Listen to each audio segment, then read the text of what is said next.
friends, I hope you all are doing good. I am Shibi Aluwalia, your business teaching buddy. अब पिछले video में हमने start किया था अपना 7th चैप्टर जिसका नाम है sources of business finance and हमने पढ़ा था शेयर्स के बारे में। दोनों equity as well as preference shares को हमने कवर किया था।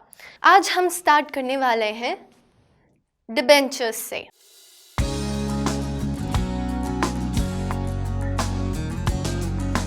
So what are debentures? Debentures are the important debt sources of finance for raising long-term finances. अब ये काफ़ी important way है borrowings raise करने का, यानी कि debt raise करने का for long-term finances. Now these debentures are issued in order to raise long term finances, क्योंकि इनको इश्यू करने में काफ़ी एक्सपेंसेस इनकर होते हैं एंड शॉर्ट पीरियड के लिए इतने सारे एक्सपेंसेस इनकर करना वायबल आइडिया नहीं है। Debenture holders get fix rate of interest on debentures. Now यहाँ पे जो रेट ऑफ इंटरेस्ट है वो कैसा है? वो है फिक्स्ड। एक बार जब डिबेंचर्स इश्यू हो गए फिर वो पेपर वर्क में fix rate of interest mention कर दिया जाता है। एक बार जब रेट ऑफ इंटरेस्ट मेंशन हो जाता है डिबेंचर के पेपर वर्क में तो वो लाइफ लॉन्ग उतना ही रहता है। There are no changes. Interest is paid after every 6 months और 1 year कंपल्सरीली। अब जो इंटरेस्ट पे किया जाता है वो हर इंटरवल में पे किया जाता है, as in it could be 6 months और 1 year as per the policy. अब जैसा कि हमारे पास प्रेफरेंस शेयर्स के टाइप्स थे, हमारे पास यहाँ डिबेंचर्स के भी टाइप्स हैं। सबसे पहले है बेरर डिबेंचर्स। इन डिबेंचर्स में क्या फैसिलिटी होती है? यहाँ पे ट्रांसफ़र merely डिलीवरी से हो सकती है। फॉर एग्ज़ाम्पल हमारे मिस्टर ए हैं, इनके पास अपने डिबेंचर्स हैं, अब इनको ये नहीं चाहिए तो ये अपने आप बिना कंपनी को इन्वॉल्व किए अपने डिबेंचर्स पास ऑन कर सकते हैं only and only when he has bearer debentures. अब ये मिस्टर बी को डिलीवरी करवा देंगे अपने डिबेंचर के डॉक्यूमेंट्स एंड अब आप सोच रहे होंगे अगर ये डिलीवरी हो गई और मिस्टर बी अब डिबेंचर होल्डर हो गए तो अब उनको इंटरेस्ट कैसे मिलेगा? यहाँ पे जो इंटरेस्ट होता है वो कूपन्स के थ्रू क्लेम किया जाता है जो पॉलिसी पेपर्स में ही अटैच्ड होते हैं। Time to time after the interval that period is over आप जा सकते हैं बैंक में उन्हें क्लेम करने के लिए। Second we have registered debentures.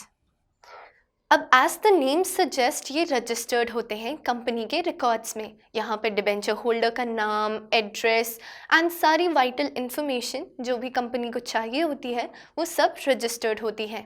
And in case कोई भी ट्रांसफ़र का प्रोसीजर टेक प्लेस करता है, यानी कि जो हमारे मिस्टर ए हैं अब उनको फिर से अपने डिबेंचर्स नहीं चाहिए, पर इस बार चेंज ये है कि उनके डिबेंचर है रजिस्टर्ड डिबेंचर्स, तो उनको प्रॉपर पेपर वर्क करना पड़ेगा। उनको कंपनी के थ्रू नेम चेंज कराना पड़ेगा, डिबेंचर होल्डर का डिटेल्स चेंज करानी पड़ेंगी, क्योंकि यहाँ पे जो इंटरेस्ट मिलता है वो मिलता है डिबेंचर होल्डर को, यानी कि जिसके नाम पे डिबेंचर रजिस्टर्ड है कंपनी के रिकॉर्ड्स में उसी को इंटरेस्ट आएगा। Third we have secured debentures.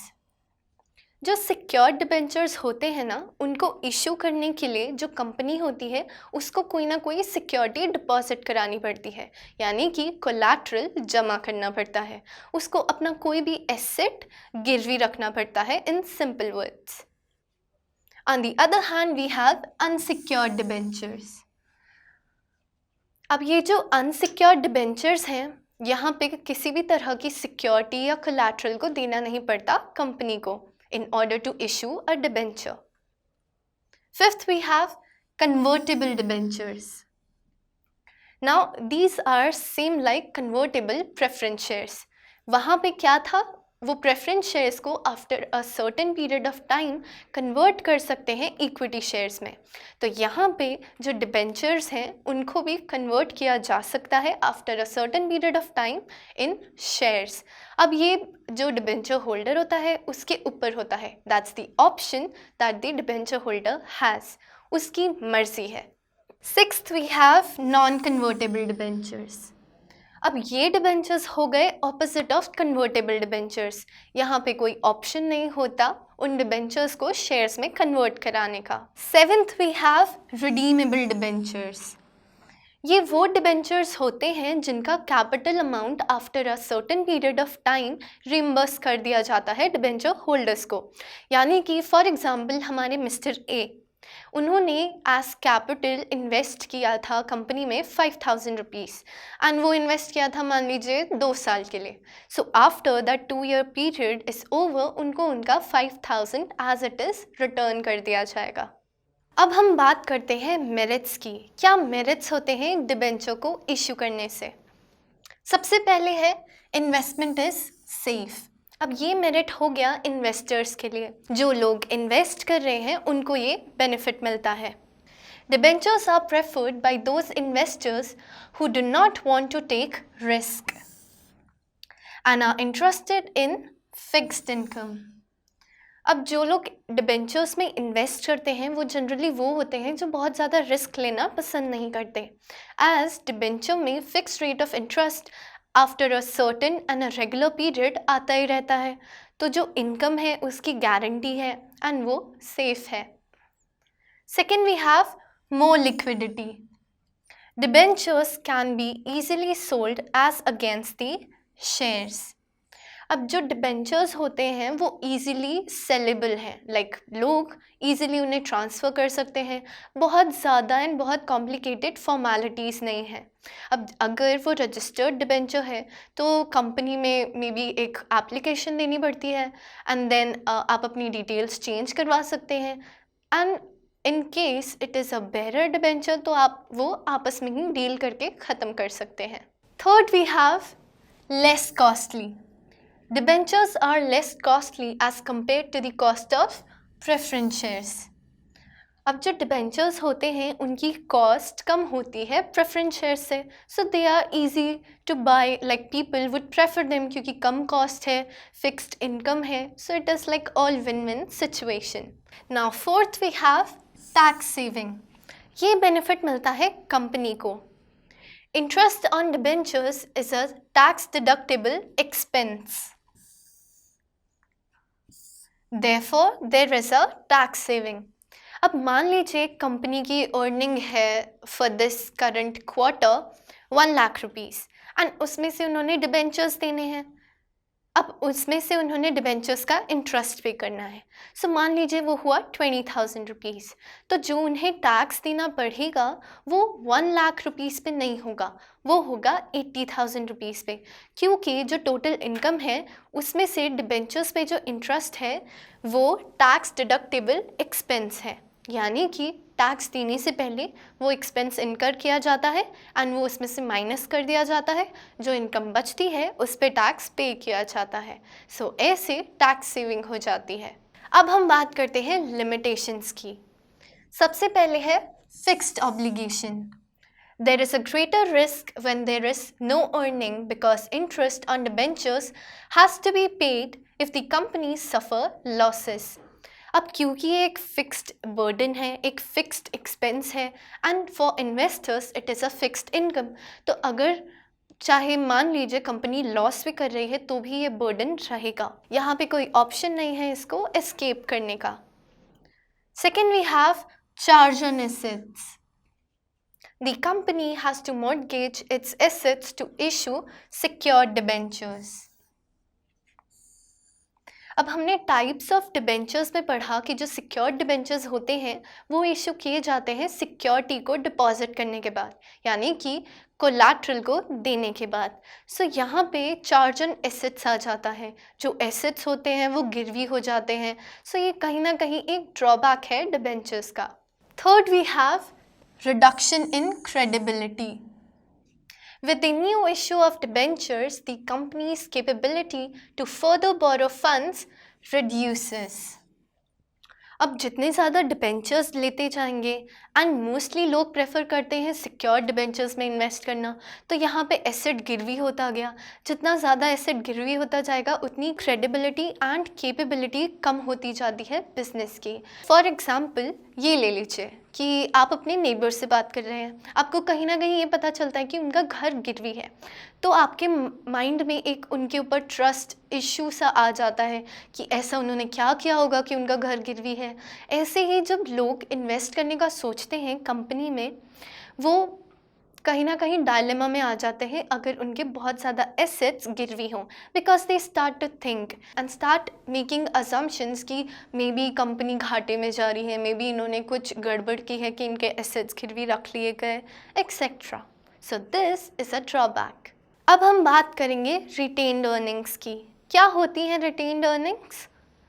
A portion of company's net profit after tax and dividend which is not distributed but are retained for reinvestment purpose is called retained earnings. जो retained earnings होती हैं वो income होता है जो बचता है after every sort of responsibility पूरा करने के बाद। अब मान लीजिए डिबेंचर्स पे इंटरेस्ट दे दिया, प्रेफरेंस शेयर होल्डर्स को डिविडेंड दे दिया, इक्विटी शेयर होल्डर्स को भी डिविडेंड दे दिया। अब जो अमाउंट बचा उसको री इन्वेस्ट किया जाता है बिजनेस में ताकि वो ग्रो कर सके एंड कैपिटल इंक्रीज हो सके। This is also called sources of self financing.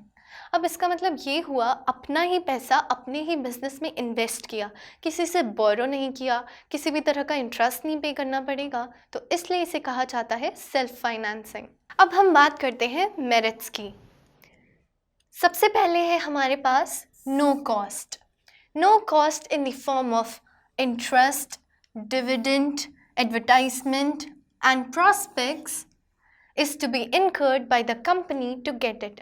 अब रिटेन्ड अर्निंग तो हमारी ही इनकम का बचा हुआ पार्ट है, इसको री इन्वेस्ट या रीयूज़ करने के लिए किसी भी तरह का इंटरेस्ट देने की ज़रूरत नहीं है, कोई भी डिविडेंड देने की ज़रूरत नहीं है, किसी भी तरह का और कोई एक्सपेंस इनका करने की ज़रूरत नहीं पड़ती। Second, we have no charges on assets.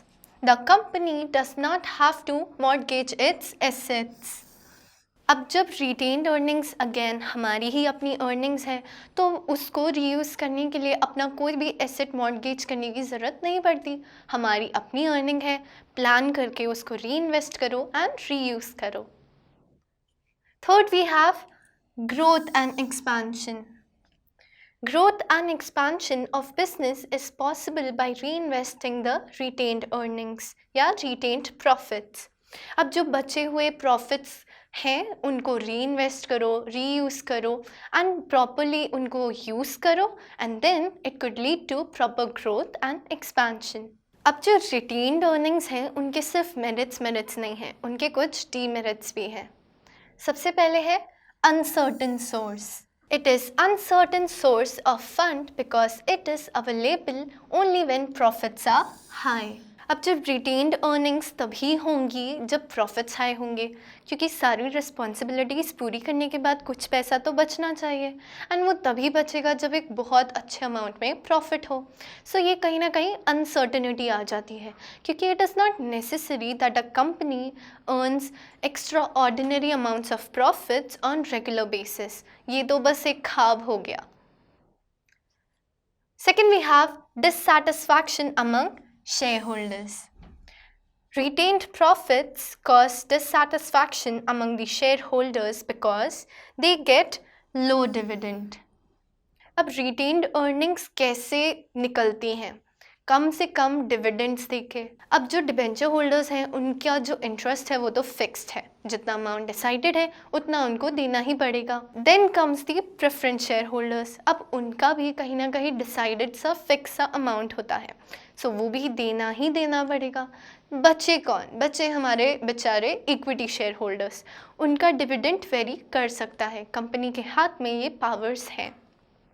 So in order to get maximum retained earnings, कम से कम डिविडेंड दिया जाता है इक्विटी शेयर होल्डर्स को and this obviously causes dissatisfaction among them, क्योंकि वो इन्वेस्ट तो पूरा कर रहे हैं, सो उनका भी तो हक बनता है एक प्रॉपर अमाउंट का डिविडेंड गेन करने का।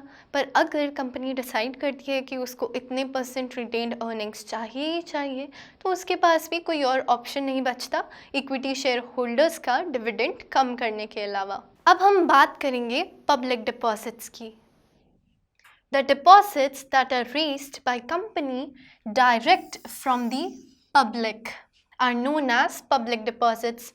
Directly public से ये deposits gain किए जाते हैं या raise किए जाते हैं, उन्हें public deposits कहा जाता है। The rate of interest offered on public deposits are higher than the rate of interest on bank deposits. अब ये कैसे lure करते हैं जनरल पब्लिक को ये पब्लिक डिपॉजिट्स के लिए?